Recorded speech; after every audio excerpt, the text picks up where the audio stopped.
six-time All-Star point guard Chris Paul CP3 has agreed to a deal with the Clippers for his expected final 21st NBA season. That, according to Shams Charania, CP3 becomes the latest veteran addition to the Clippers, who have also added shooting guard Bradley Beal and power forward John Collins and center Brook Lopez this offseason. RC, you like this for CP3? Well, I think it's cool for CP3. One, he wanted to get back to LA to be close to his family. I know they were living separate. He was working in San Antonio, but this is about depth. You know, you have Kawhi Leonard. You also have James Harden. They're expecting Bradley Beal to sort of bounce back from what was a downtime in Phoenix, but you need to keep those two big guys healthy in Kawhi Leonard and James Harden, and hope that adding this depth gives you an opportunity to push forward in the playoffs next year. 100%. Like you said, finish your career and be right around your Absolutely. family. That's got to be tough to be separate there.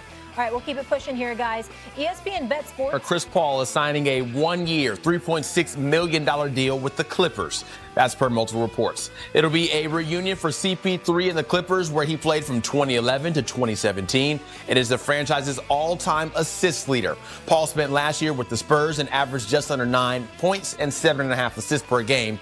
He currently has the second most assists in NBA history, trailing only John Stockton. He will be entering his 21st NBA season and just turned 40 years old in May. But the ride is not over for Chris Paul, and we are not done talking about it. We now bring in our NBA expert, Sam Quinn. And Sam, if this is in fact the final year for Chris Paul playing in the NBA like we expected it might be, a return to the Clippers just seems fitting. Are you surprised at all that it was LA and the Clippers that he decided to play with?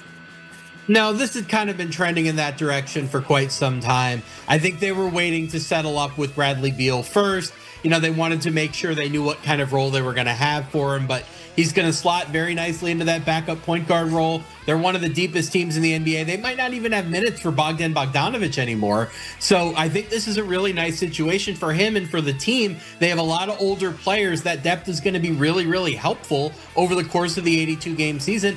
And he said before free agency began, his priority was to be close to his family back in LA. His family has been in LA since he left the Rockets. He's been all over the country playing for Phoenix, for Oklahoma City, for San Antonio.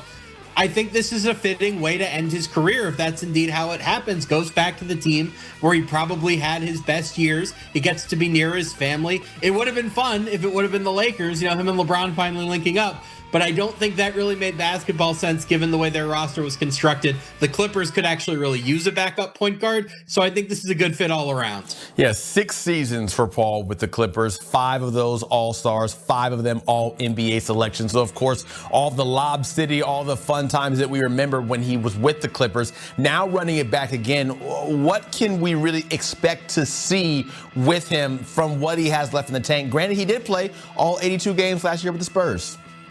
He started all 82 games for the Spurs, right? He wasn't even just some bit player. It's funny, at players of that age, you sort of expect them to go ring chase, right? Go play 5-8 minutes a game on a championship contender. Chris Paul wanted to play, and I think that was a big part of his decision here. He's going to be the primary backup point guard for the Clippers. You figure he's going to play 15, 20 minutes a game. I think the Clippers, like a lot of the best teams in the NBA, most notably the Thunder, have realized that over an 82-game slog with the sport as intense as it is now, you want to be able to play 10, 11 guys. You want to be deep. You want to keep your guys fresh for the playoffs. So I think he's going to play around 20 minutes a game. I think he's going to be very useful in that role. The Clippers have a little bit of everything now, right? They can go big, they can go small, they can play offense-centric, they can play defense-centric. They can put whatever sort of lineup Chris Paul needs around him. I think they put him in a pretty good position here to go out as not just, the guy deep on the bench on the winning team, but as a real contributor even into his 40s. So what do you make of this Clippers roster right now as constructed? Because they have been busy this offseason. They have Brad Beal now. They have Brook Lopez. They also have John Collins. So you see this team and what they've done. What type of noise can they make in the West? Right now, I have them as a strong 4th in the West, right? Last year, they pushed Denver to 7. Denver pushes Oklahoma City to 7. That suggests that they're pretty close, right? Maybe not as close to Oklahoma City, but they have a chance. And they've improved pretty substantially. The 2 big problems last year were backup front court and backup back court, right? Now they get Chris Paul and Bradley Beal to address the offense when James Harden goes to the bench. They get Brook Lopez and John Collins, really fortify the front court.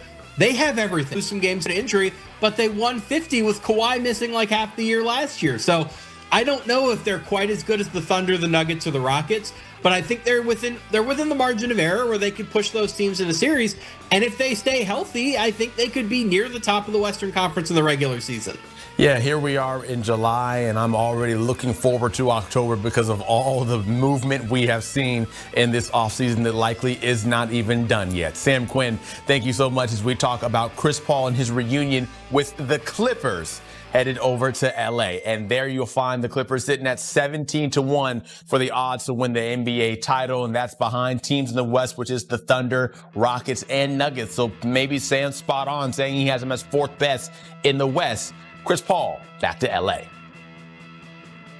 All-time starting lineups that they're putting up there. Who's got the better list here, Tim? This is some pretty recent history that we're talking about. I was going to say, do they know the NBA existed before 1993?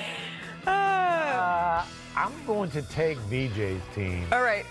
Yeah, I'm going to take Kawhi. They're very similar, actually. Iman's face right now. Well, since we're making some picks, Iman, I'm just confused if they can have everybody avail. I'm just confused. You know what? I think we're going to chalk it up to age and recent history. But we thought we'd do a little bit of this, a little bit of that. I'm going to give you two options. You're going to pick one. Simple. Iman, you'll start us off here. Two future Hall of Fame point guards are on the available free agent list. So a different list than those guys we're doing here. Who has more to offer a team right now? Chris Paul, Russell Westbrook? CP, don't hate me. Give me Russell Westbrook. CP, don't kill me. Don't kill me. Why? Russell Westbrook is one of the fiercest competitors I've ever gotten to compete against. And when you talk about somebody that will give themselves up and do whatever for the team, I think that he's a little more suited for that position than a Chris Paul would be. Chris Paul's pretty much been dominant with the ball the whole time. That's the way you want him to play, and that's the only way I think he can. I don't think he could play as efficient as Russell Westbrook could. Everyone who has played with Russ raves about him as a teammate, too. Like, a lot of folks say that they have really enjoyed him on their team as opposed to playing against him. What about the Lakers and the Clippers? They both had some really interesting off seasons. ESPN Bet released their win totals. Lakers over under 48.5. The Clippers 47.5. Tim, who do you think is going to win more games? The Clippers. The Clippers are clearly the best team in LA. And look, it's not necessarily about star power. Let's talk about the defensive bit on the floor. The Lakers have a whole lot of question marks. The Clippers have probably 6 guys on their roster who would be the best defender in that Lakers locker room. Lakers Clippers this year in Crypto.com Arena could be interesting. All right, incoming Duke freshman, top 3 high school recruit Cameron Boozer. He recently said that Duke is being, quote, overlooked this season. It's not like he already has his locker ready in Portland.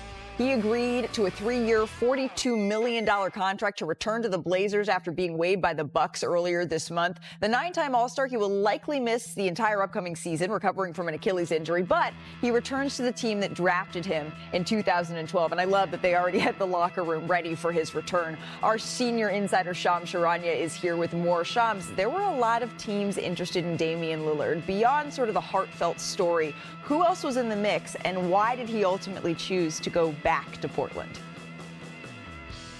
Malika, over a dozen teams made minimum and mid-level exception offers to Damian Lillard. 2 teams in particular, I'm told, that Damian Lillard really considered, and that's the Boston Celtics and the Minnesota Timberwolves. He held calls with both teams at different points.